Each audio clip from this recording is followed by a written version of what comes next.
Salut et bienvenue à toi, amateur d'écologie, mais aussi individu soucieux du bien-être de ton porte-monnaie.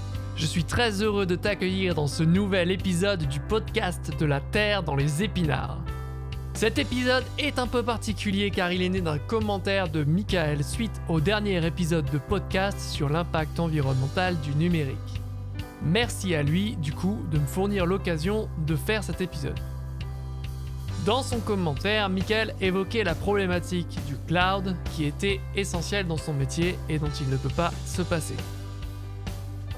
En préparant une réponse, j'ai commencé à développer plusieurs points qui me semblaient importants et finalement, comme ma réponse ne se cantonnait pas au problème de l'utilisation du cloud, mais abordait des sujets plus généraux, je me suis dit que ce serait aussi bien de transformer tout ça en podcast. Dont acte. Au passage, ça pourra peut-être parler à ceux qui auront simulé leur empreinte carbone après avoir écouté le deuxième épisode sur le sujet et qui ne voient pas comment la réduire davantage. Je fais référence dans ce podcast à l'émission Le Débat de midi, animée par Thomas Chevineau et diffusée sur France Inter le 5 août 2020, intitulée « Les petits gestes peuvent-ils sauver notre avenir sur la planète ?» Je le précise tout de suite, comme ça quand je parlerai de l'émission du débat de midi par la suite, tu sauras de quoi je parle sans que j'ai à rappeler toutes les infos. Commençons par le commencement. Si tu as déjà essayé de mettre en place des éco-gestes dans ton quotidien, il y a forcément un moment où tu t'es dit, comme Michael, que tu ne voyais pas vraiment ce que tu pouvais faire de plus. Où tu t'es dit, ça pollue, mais de toute manière, je peux pas faire autrement. Ça peut être le cas par exemple pour toutes les personnes qui travaillent principalement sur ordinateur, par exemple des monteurs vidéo, des musiciens, des photographes, autant d'activités qui vont nécessiter de gérer des quantités importantes de données numériques, entraînant une empreinte environnementale non négligeable.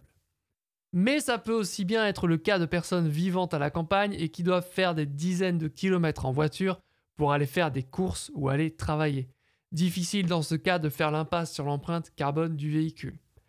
D'ailleurs, pas besoin d'aller chercher dans les campagnes, même en périurbain à proximité des villes, l'utilisation de la voiture peut être indispensable pour se rendre à son travail.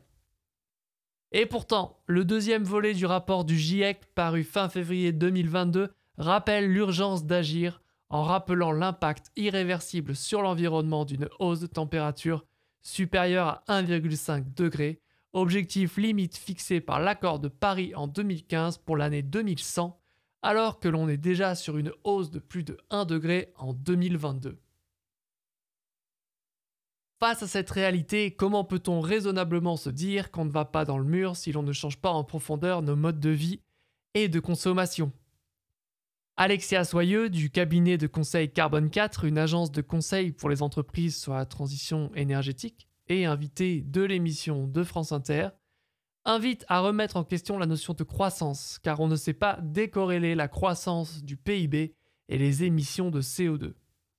Quand on lui demande s'il ne s'agit pas d'un discours naïf, elle répond que la naïveté, c'est de croire qu'on peut continuer à faire comme on fait actuellement. Et en effet, remettre en cause la notion de progrès me paraît essentiel. N'a-t-on pas déjà technologiquement parlant bien plus que ce dont on a besoin pour pouvoir vivre assez confortablement ? Bref, tout ça pour ne parler que du problème climatique, mais on pourrait aussi parler du plastique qui envahit les océans, ou de la pollution de l'air, les problèmes de santé liés à une mauvaise alimentation. C'est bien pareil, tout ça est de toute façon lié d'une manière ou d'une autre. Alors, si la part du colibri, les petits éco-gestes relativement faciles à mettre en œuvre au quotidien, sont indispensables et ont la double vertu d'être d'application facile et de permettre de commencer à mettre en place une routine écologique, il risque fort d'être insuffisant à l'avenir et l'enjeu semble résider essentiellement dans les sujets casse-tête pour lesquels on se dit a priori qu'on ne peut rien faire et pour lesquels pourtant il va bien falloir faire quelque chose. Petit aparté concernant l'expression la part du colibri, si tu ignores l'expression ou son origine, elle provient d'une fable racontant l'histoire d'une forêt en feu et de laquelle tous les animaux s'enfuient pour éviter de périr dans les flammes. Seul un petit colibri s'acharne à contre-courant à porter dans son bec de l'eau à jeter sur les flammes. Quand un animal qui le croise lui demande pourquoi il se lance dans cette entreprise désespérée, arguant à juste titre qu'il n'arrivera pas à éteindre l'incendie tout seul, le colibri lui répond « Peut-être, mais je fais ma part ». Transposé à nous, la part du colibri, on peut se dire que ce sont ces éco-gestes qu'on fait au quotidien. Et s'il faut bien passer par eux, on se trouve malgré tout vite impuissant face à l'ampleur de la tâche. À ce sujet, tu auras peut-être eu d'ailleurs en réalisant la simulation de ton empreinte carbone sur nosgestesclimat.fr, suite à la sortie du 2e épisode, du mal à voir comment tu pourrais réduire toujours plus ton empreinte carbone. Selon Alexia Soyeux, l'application d'éco-gestes ne nécessitant pas d'investissement financier important, comme prendre le vélo, arrêter de prendre l'avion et passer à un régime végétarien, permettrait de diminuer son empreinte carbone de 25%. Des gestes demandant un investissement comme l'isolation du logement ou changer de véhicule permettraient de la diminuer de 20%. Il reste donc encore 55% à gérer qui ne sont pas liés uniquement à nos comportements individuels mais aussi à notre organisation sociale. C'est donc normal que tu ne puisses voir à l'échelle de ton quotidien quoi faire de plus. Ah ben voilà, t'as plombé l'ambiance. Alors oui, peut-être, je reconnais que c'est pas réjouissant, mais en même temps, peut-on se permettre de faire l'autruche ? Je te conseille d'ailleurs la lecture de l'article du site youmatter.world intitulé « Pourquoi il vaut mieux être pessimiste à propos du changement climatique » que je trouve très intéressant. J'essaierai de te mettre le lien quelque part en description. Enfin, je te le mettrai en description, quoi. Je pense que je devrais y arriver. Bon, donc revenons à nos fameux problèmes et posons-nous la question pourquoi nous paraissent-ils insolubles ?